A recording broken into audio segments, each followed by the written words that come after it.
ఢిల్లీకి బయలుదేరారు Telangana CM Revanth Reddy. CM అయ్యాక రెండోసారి హస్తినకు వెళ్తున్నారు రేవంత్ రెడ్డి. కాంగ్రెస్ పార్టీ అగ్రనేతలతో సమావేశం కానున్నారు రేవంత్ రెడ్డి.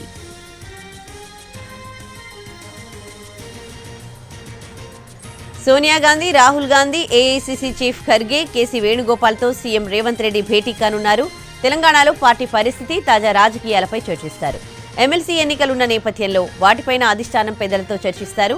పార్లమెంట్ ఎన్నికలకు తెలంగాణలో కాంగ్రెస్ సమాయత్తంపై చర్చించే అవకాశం ఉంది. రాష్ట్రంలో నామినేటెడ్ పోస్టుల భర్తీపైన పార్టీ హైకమాండ్తో ముఖ్యమంత్రి చర్చిస్తారు.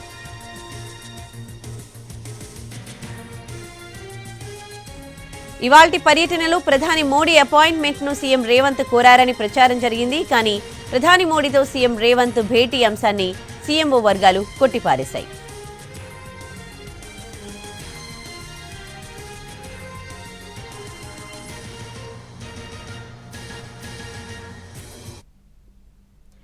సీఎం రేవంత్ రెడ్డి ఢిల్లీకి బయలుదేరారు. సీఎం అయ్యాక ఆయన హస్తినకు వెళ్లడం ఇది రెండోసారి. ఇక ఇవాళ అక్కడ ఆయన షెడ్యూల్ కి సంబంధించి పూర్తి డీటెయిల్స్ ఢిల్లీ నుంచి మా ప్రతినిధి రాజు లైవ్ లో అందిస్తారు. రాజు, సీఎం రేవంత్ రెడ్డి షెడ్యూల్ కి సంబంధించిన డీటెయిల్స్ ఏంటి? ఉదయశ్రీ, ఇప్పుడు హైదరాబాద్ నుంచి బయలుదేరినటువంటి తెలంగాణ ముఖ్యమంత్రి రేవంత్ రెడ్డి 12 గంటల తర్వాత ఢిల్లీ చేరుకుంటారు. సో 12 గంటలకు ఢిల్లీ ఎయిర్పోర్ట్ నుంచి నేరుగా ఎక్కడికి వెళ్తారనేది మాత్రం ఇంకా అంటే అధికారికంగా ఎటువంటి సమాచారం అనేది బయటికి చెప్పడం లేదు. వాస్తవానికి పార్టీలోని ముఖ్య నేతలను కలిసే అవకాశాలే ఎక్కువగా కనిపిస్తున్నాయి. ముందుగా సోనియా గాంధీ, రాహుల్ గాంధీ, కేసీ వేణుగోపాల్తో పాటు ఏఐసీసీ అధ్యక్షుడు మల్లికార్జున ఖర్గేను కూడా కలిసే అవకాశాలు స్పష్టంగా కనిపిస్తున్నాయి. నిన్న ఎప్పుడైతే హైదరాబాద్లోని గాంధీ భవన్లో జరిగినటువంటి పొలిటికల్ అఫైర్స్ కమిటీ సమావేశంలో పలు కీలక నిర్ణయాలు తీసుకున్నారు.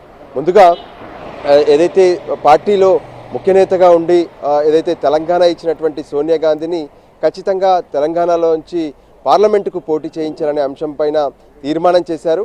ఆ విషయానికి సంబంధించినటువంటి కాపీని రేవంత్ రెడ్డి ఢిల్లీకి తీసుకొస్తున్నారు. సో ఆ కాపీని అందజేయడమే కాకుండా తెలంగాణలో పోటీ చేయాలనే విషయాన్ని నేరుగా సోనియా గాంధీని కోరే అవకాశం కనిపిస్తుంది. ఇంకా దాంతోపాటు తెలంగాణలో ఉన్నటువంటి అంటే పార్టీ అధికారంలోకి వచ్చింది, ఇప్పుడు చాలా పదవులకు సంబంధించినటువంటి నిర్ణయాలు తీసుకోవాల్సినటువంటి అవసరం ఉంది. ముందుగా క్యాబినెట్లో మరో 6గురికి ఛాన్స్ ఉంది. ఆ 6గురు ఎవరు అనే దానిపైన కూడా ఒక కీలక నిర్ణయం తీసుకోవాల్సి ఉంది. ఇంకా మరోపక్క ఎమ్మెల్సీ పదవులు కూడా ఛాన్స్ ఉన్నాయి. ఆ ఎమ్మెల్సీ పదవులు ఎవరికి ఇవ్వాలి ఏంటి అనేది కూడా ఉంది. ఇంకా హైదరాబాద్, రంగారెడ్డిలో ఎవరెవరికి అవకాశాలు కల్పించాలనేది కూడా చర్చ జరుగుతున్నటువంటి పరిస్థితి ఉంది. సో ఇటువంటి కీలక అంశాలపైనే ప్రధానంగా అటు పార్టీలో ఉన్నటువంటి అధిష్టాన పెద్దలతో ముఖ్యమంత్రి రేవంత్ రెడ్డి చర్చించే అవకాశం కనిపిస్తుంది.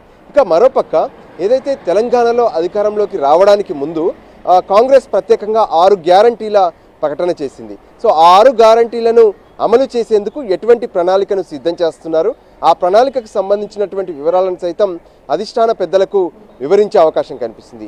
అయితే 3 గంటల తర్వాత ఇండియా కూటమి సమావేశం ఉంది.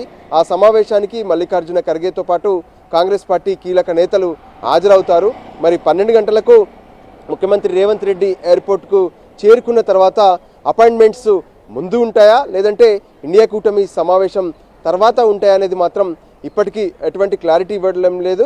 సో మొత్తానికైతే పార్టీకి సంబంధించి అంటే ముఖ్యమంత్రి రేవంత్ రెడ్డి ప్రస్తుతం తెలంగాణ పిసిసి అధ్యక్షుడు కూడా. సో అందుకోసమే 2 అంశాలు అటు ప్రభుత్వానికి సంబంధించినటువంటి కొన్ని అంశాలతో పాటు మరోవైపు పార్టీకి సంబంధించినటువంటి కీలక అంశాలపైన అధిష్టాన పెద్దలతో చర్చించే అవకాశమే స్పష్టంగా కనిపిస్తుంది. Udayasri, right, thanks for the updates Raju.